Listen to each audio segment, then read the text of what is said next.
Okay, welcome scholars to another week of lecture. This week we're going to be in chapter 6. We're going to be talking about the Congress, and what we're going to do is give a little insight into being in Congress, what that means, and so on and so forth. As I begin to share the slides with you, we're going to get ready to talk about the role of Congress and what it does. The first branch of government is called Congress. Not the executive branch is not the first branch of government. Congress is. And the reason why Congress is the first branch of government is because Congress was the first branch of government created. So one thing you'll learn about government is most things are based on seniority, on when something was created. And so you will see how when these branches are created, this is why we call Congress the first branch of government. And then the second branch will be executive. The third branch would be the Supreme Court. And then you have the bureaucratic side. And I'm hoping we're able to get to the bureaucracy, because a lot of times you guys don't know what that entails. Bureaucrats are those people that no matter, they're on the other extreme, they're part of the dichotomy of our government, of our political system. On the one side, you have the elected, have the political end. On the other side, you have the bureaucratic, the bureaucracy, those people who are hired. But we're going to talk about Congress. We're going to talk about the representation and lawmaking of Congress. Now, the nature of the congressional representation is based on this idea that we have a representative. There are two branches to Congress. There's the House of Representatives, and then there is the Senate, US Senate. In the House, just so you're aware, you know what, I'm gonna stop there. I'll get to that. Getting ahead of myself. So we're gonna talk about a representative is a person chosen to make policy decisions on behalf of a defined group of people. So even in where you live, no matter where you live in a district, you live in a congressional district for both the House of Representatives and for the state of California. So when you vote for a senator, you're going to vote for either, right now our current US senators are Alex Padilla and Dianne Feinstein. Now, everybody in the state gets to vote for Alex Padilla and Dianne Feinstein. When we get to our House members, we're broken up into districts. There are 53 districts currently right now, and we're going to be reapportioning those districts. I think California just lost one because people have moved out of the state of California. So, but California has the most representatives in Congress. We have 2 senators, and then we have 53 currently 53 House members. Okay. A constituency are the people, so we are the constituency. We are the people who choose a representative to act on our behalf. So it can be anybody. I mean, we have a lot of people. Nancy Pelosi, who's our Speaker of the House, is from Northern California. I think she represents the 7th district. As you come, so the numbers start, the lower numbers, starts in Northern California, works its way down. There's other people in the state. Like I said, Nancy Pelosi, there's Kevin McCarthy. Nancy Pelosi is Speaker of the House. Kevin McCarthy is our current minority leader in the House Representative from the opposition party. There's other people like Maxine Waters, Devin Nunes. And, we have California, Katie Porter, Norma Torres. California has a lot of different people who are in Congress, and just because they belong to either Republican or Democrat does not mean, so let's be clear, because you can have a Democrat who's a little more conservative than Pete Aguilar is a good example. He's a Democrat, but he's a more moderate Democrat, but also he's out in Yucaipa, out in that area, that Yucaipa Beaumont area, where it tends to be a little more, you tend to have a little more conservativeness. So even as a Democrat in the state of California, he can't be like Maxine Waters or Barbara Lee, who are in Los Angeles, who are probably who are probably the more liberal members of Congress because of where their location is. I argue it's hard for, and it makes me laugh whenever a Republican in Maxine Waters' district runs against her, because she always gets at least 70% of the vote of those who are voting. And so, you know, when you get into those urban centers in the state of California, LA and San Francisco and Oakland and San Jose, what you're seeing is you're seeing a concentration of people, but also a more concentration of the progressive liberalism that is that a lot of us tend to understand as Californians. Now, let's be clear, AOC doesn't play well in South Carolina or North Carolina, but she plays well in California, even though she's from New York, right? So when we're talking about our leadership and those in Congress, they're gonna be on a political spectrum, they're gonna be on a spectrum, and how liberal they are or how conservative they are. And not just that, but when you say liberal, sometimes we tend to think liberal and progressive are two different things. Really, they're not. But okay, so you have progressive. Liberals tend to be progressive in all reality. And then you have conservatives who, and conservatives tend to, you will have, I argue, because I always hear people who are libertarians say, I'm not conservative, I'm libertarian. But libertarianism is a further extreme of conservatism. You go so far to the right, you become libertarian. So whereas you have this idea that government should have very little to no say in our society. Now, I have my issues with libertarianism, but I also have my issues with far extreme progressivism. When you do things too fast, or when you have this, you do things too fast and not prepared for this change, especially when it's a policy, what you'll have is you'll have a lot of disruption in the system. That's why in our government, they like to do things at a slower pace, the implementation of like new laws, like Obamacare. That was implementation. They didn't just, we voted on Tuesday, the next day, Obamacare went into effect. No, that was a process over the course of years for this policy to work. Now you talk about taking Obamacare away and people want to fight. Now you go back to 2010, 11, when they were talking about even doing this new healthcare. And let's be clear, Obamacare is supposed to be a Band-Aid. It's not, the goal of Obamacare was never supposed to be a permanent long-term thing. The goal was for the Obama administration to get it passed, because then it would force Congress to come up with a more permanent healthcare system.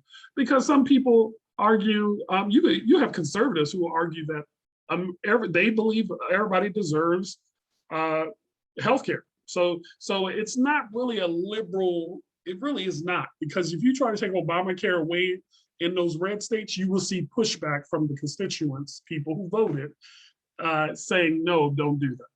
When we talk about the nature of congressional representation, not everybody in the United States has equal representation under the law, even though our Constitution says that. Some of the underrepresented people we send people to Congress, non-voting delegates, the House Representatives, so they don't have anybody in the U.S. Senate representing them, but they pay taxes like everyone else. And I will say I have a bit of an issue with this, because the whole idea, we fought a war of independence, taxation without representation. So people in Washington, D.C. don't have taxation without representation. They're being taxed, but not being represented. And let's be clear, what we saw on January 6th should never have happened. The mayor of DC could not call up the National Guard, because DC has its own National Guard, and DC is a city, not a state. The mayor had to go through the Department of Defense. At the time, there was the Secretary of Defense was a temporary. We had a lot of those in the last administration. And so when she made the phone call to call up the National Guard, they had to go through the bureaucracy of the federal government to get the National Guard. So what did she do? Well, she didn't even, let's be clear, she didn't even do it. Members of Congress had to call Virginia and Maryland governors to ask for them to send their National Guards because of the bureaucracy of the federal government. And so when we talk about DC, DC's in a very precarious place because those people, those 700,000 people, and DC has more people in DC than a couple of our larger states in the Midwest, in the middle of the country. When we're talking about the Commonwealth of Puerto Rico is a little different because Puerto Rico, we call it Commonwealth. And why there's different definitions for the term Commonwealth, and I don't want to get caught up in the term Commonwealth because you have some states that are Commonwealth states. They're not, you don't say the state of Pennsylvania, you say the Commonwealth of Pennsylvania or the Commonwealth of Kentucky. So other states, the state of California. But so it's not here nor there, they're all states, but Puerto Rico is a little different. Puerto Rico does not send a delegate to Congress. Puerto Rico sends a commissioner. Same thing as a delegate, just has a different name. And then you have other territories, American Samoa, Guam, the Northern Mariana Islands, and the Virgin Islands, who send delegates like Washington, D.C. sends a delegate. They don't get to vote. So really, but they get to speak on the floor of the House of Representatives.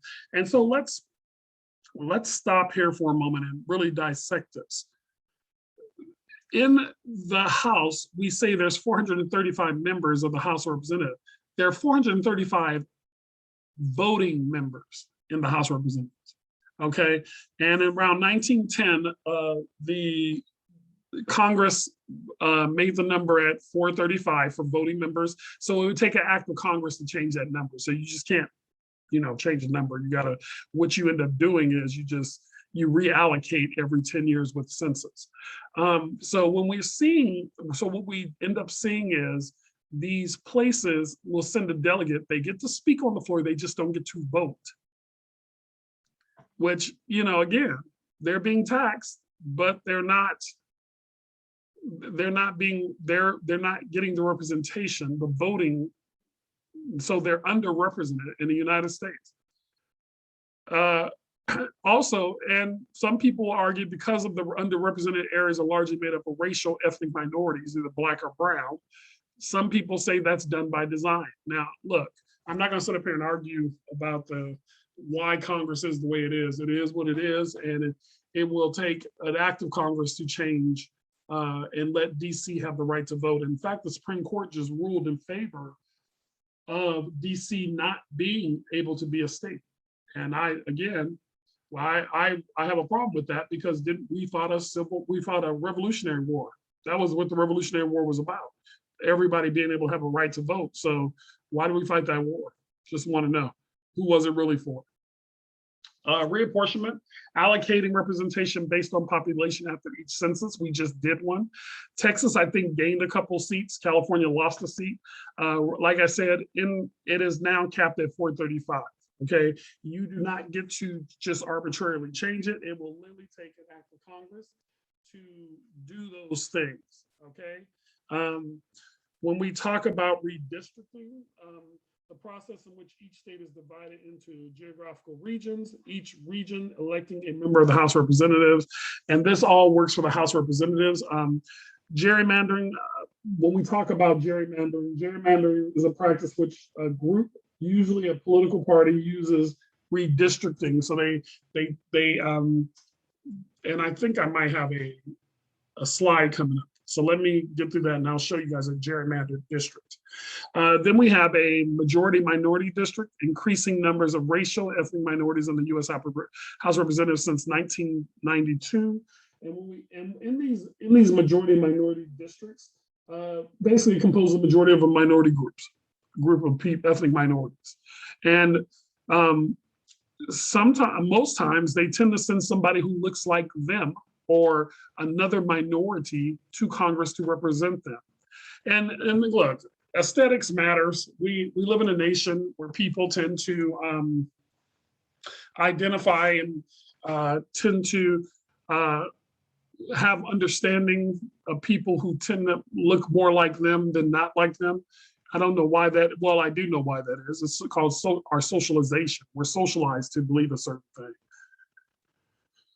Okay, and so this right here is is a census of Pennsylvania. And I believe when I look at this picture, and I'm looking through your book, I want to make sure I get the right years. One is of 2011. Okay, so Pennsylvania, oh, these were Pennsylvania. This was a contested one in Pennsylvania. If you look at it, if you look at the one on you're looking on your left. If you look at it real well and see how the districts were made up. They're very long, almost this, if you look at 12 is very weird. What ended up happening was it became so bad it had to go to the Supreme Court. The Supreme Court ruled that the left side, the one that was done, was unconstitutional. The right side is constitutional. And so they were saying, the Supreme Court said that this is unreasonable. You need to draw the districts and not make districts just based off a political party. And what the Republican Party was doing in that state, and look, both political parties do this. What they were doing was trying to make sure that they had a majority, or that the Republicans running for Congress in Pennsylvania always had a majority.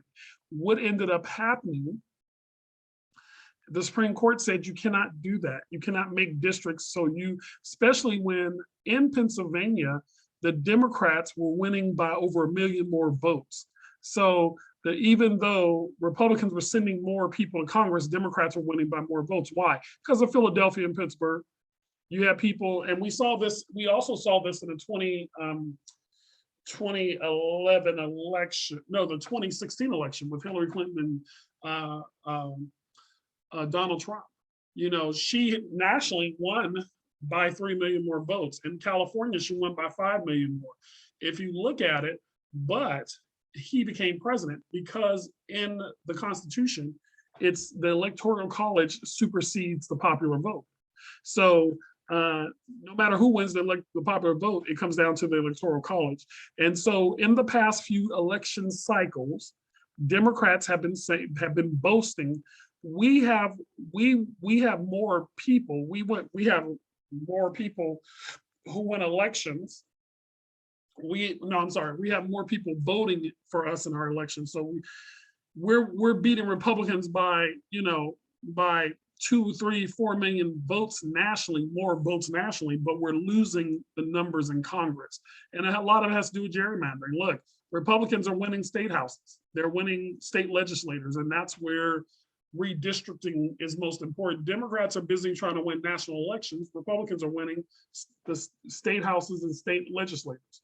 And so Democrats need to revisit their game plan and start getting those state houses and legislators. I personally think that there needs to be a federal law saying every state has to have an independent commission to do redistricting. You take out the political parties and make it an independent commission and make it fair. Look, at the end of the day, we should not be making districts so these people don't have to work for our vote. We should be they should be constantly working for your vote. Right now, you got members in Congress, they don't even come out and talk to their constituents. And to me, that's a problem. That's just my take. I mean, you might disagree and you might say things like, well, Professor Callahan, I don't agree with that. I think we need to, I think the way the current system works is fair now, and I would disagree with that. So right now we're going to look at descriptive representation, symbolic representation, and substantive representation. When we're talking about descriptive representation, it's the extent to which the characteristics of a representative,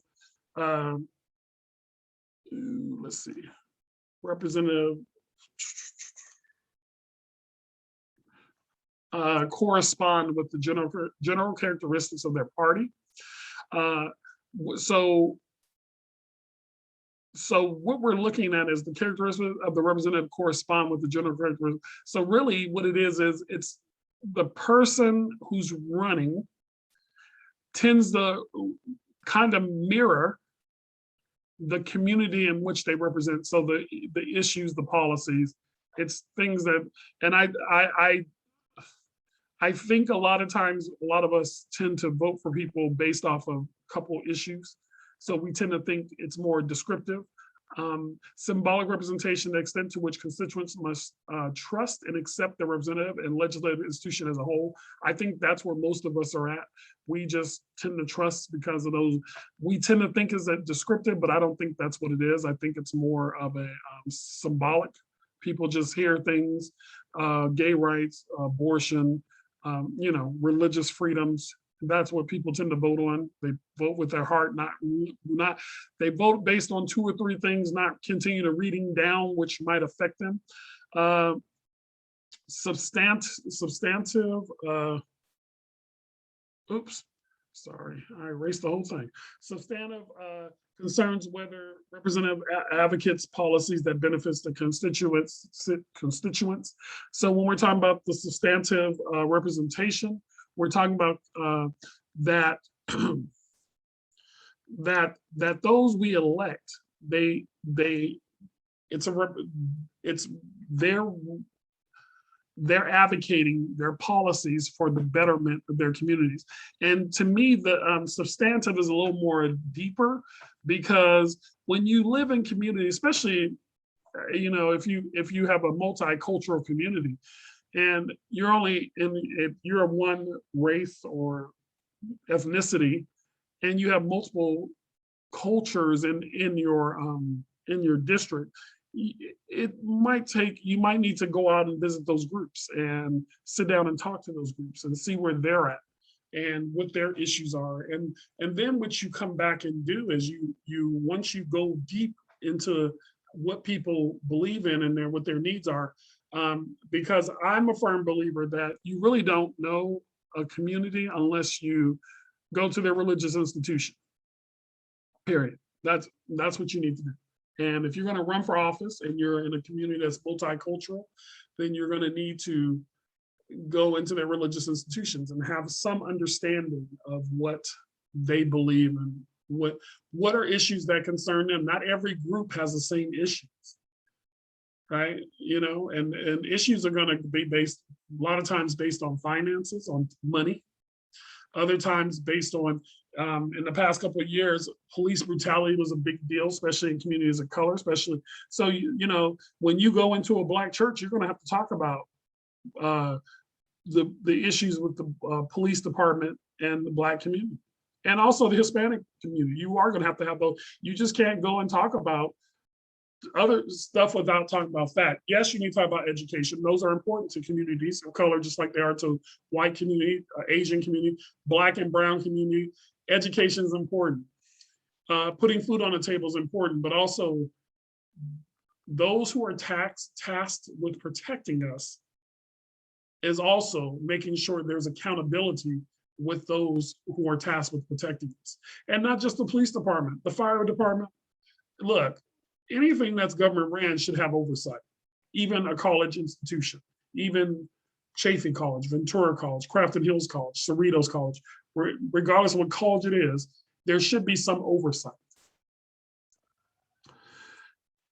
Congressional organization and leadership, when we talk about political party, they're mass organizations that seek to elect candidates to public office and influence policymaking. Democrats and Republicans have done that.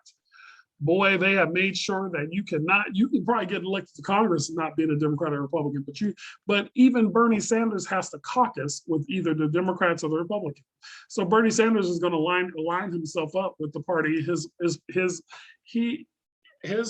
his belief system most aligns with. Ooh, got a little on my nose. Okay, political parties are the primary point of organization in Congress. You have a majority party, a minority party. They tend to fluctuate right now. The Democrats are the majority party in both houses of Congress, both chambers. The Republicans are the minority party. And you will see, you might see a flip. There's some who are saying that the House might flip. We have to wait and see, because I'm a firm believer in the post-Trump years. Look, nobody thought Donald Trump was going to win, and you just don't know. The post-Trump years are way different than the pre-Trump years, the years prior to Trump. You can pretty much kind of feel how where these elections are going to go. But right now, you just really don't know. When we talk about leadership in the House of Representatives, like I said, Speaker of the House is Nancy Pelosi. You have a House Majority Leader, Steny Hoyer. And then you have whips.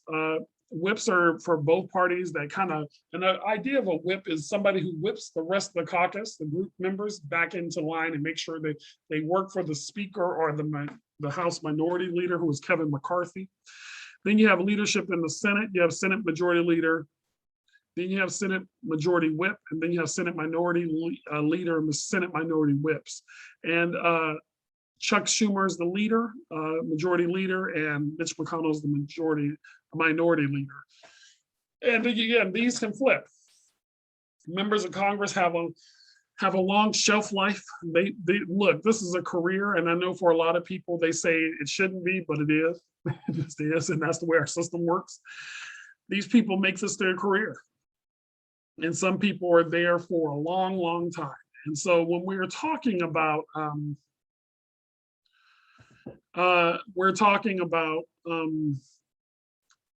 these things, this leadership, and those who are tasked with making policies and getting these policies to the president's desk. When you're a House member, you're elected every 2 years. When you're a Senate, when you're in the Senate, you're every 6 years. Congress, sessions of Congress run every 2 years. So every 2 years you get a new Congress. Right now we're in the 117th Congress. It runs from 2021 to 2023. January, usually it's around the 6th or the 3rd of it, between the 3rd and the 6th, where they do new members. They elect your new speaker.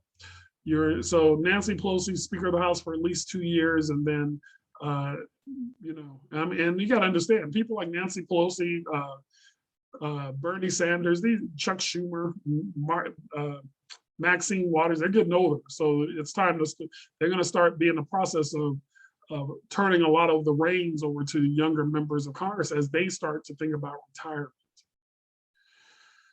Then you have committees. When a bill is introduced, the Speaker of the House or the Senate Majority Leader assigns it to appropriate committees. And then committees will conduct hearings, collect information, amend bills and markup sessions, and then have advancement through seniority. So what that means is when you talk about committees, usually your chairperson on committees are people who have seniority within the party. Maxine Waters is the current chairwoman of the Finance Committee. And in her role, because she's been there for a long time, that's why she's the chairperson. Bernie Sanders is also, I believe, the chairperson in the Senate for the Finance Committee right now. He's the current one. And he has seniority. Even though he really isn't a Democrat, he caucuses with Democrats. So to keep him happy, and he's been there a long time, they give him a chair. He's the chairperson of a committee. And so when these bills go to committees, they are both in their selective, separate chambers. They go to different committees, and then the chambers will bring it to the floor. They send it into a conference. Conference means both chambers, parties, and both chambers meet up. They have to make sure the wording in the bill is identical. If there's a and in one and an or in the other one, they got to agree is going to be and or is going to be and or as collectively. So they have to sit down. It's a process. It's not something that they can do that can just be done overnight. This is what democracy is. This is what representative democracy is. And so everything doesn't happen very fast in our system. It goes the way it's supposed to go. Informal organizations, caucuses, Congressional Black Caucus, Congressional Hispanic Caucus, Congressional Asian Pacific American Caucus. When you have these caucuses, and look, let's be clear. The only reason I know some people say, well, why do they have these organizations for these groups? Because in the beginning, when you started having more Black people being elected into Congress, they formed the caucus in order to have support. You got to understand, for some of these people, Barbara Jordan or Shirley Chisholm walking in Congress when they were the only ones, it could have been, it's a daunting task. It's a daunting task of walking in and being the only one. And so you have the Congressional Black Caucus, his Congressional Hispanic Caucus. I believe there's two separate ones because there are more Hispanics in the Republican Party. Not more than there are in the Democratic Party, but there's enough Hispanics in the Republican Party where they can have their own Congressional Hispanic Caucus.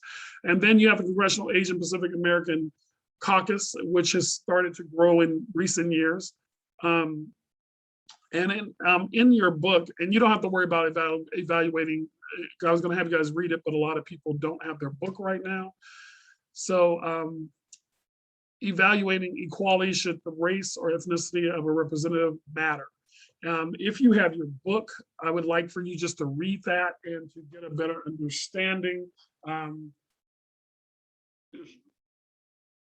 Does it matter in your district if the person's of the same race as you?